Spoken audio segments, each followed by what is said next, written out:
Kelompok kriminal bersenjata atau KKB di bawah Komando Egyanus Kogoya kembali viral pasca penyerangan pos marinir di Kabupaten Duga, Papua. Diam-diam aparat gabungan TNI Polri mengendus lokasi markas Egyanus Kogoya CS.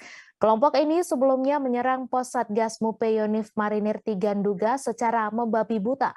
Akibatnya Letu Marinir Anumerta Muhammad Iqbal dan Prakamar Anumerta Wilson Anderson Here gugur.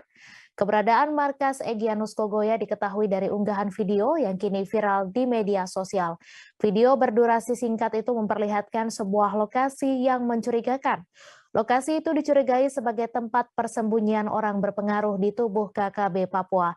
Meski tak disebutkan kapan video itu diabadikan, namun pada bagian penjelasan disebutkan gambar itu diabadikan di wilayah Tanah Dugama. Disebutkan pula dari pantauan pesawat mata-mata itu, lokasi tersebut merupakan tempat persembunyian Panglima Egyanus Kogoya. Indikasinya tertangkap dari sejumlah aktivitas yang mencurigakan di tempat tersebut. Tempat itu cukup luas dengan 2 unit bangunan yang berukuran cukup besar. Di tempat itu juga terlihat sejumlah pria yang sedang beraktivitas yang pada umumnya mereka menenteng senjata api. Lokasinya di tengah hutan dan jauh dari pemukiman penduduk.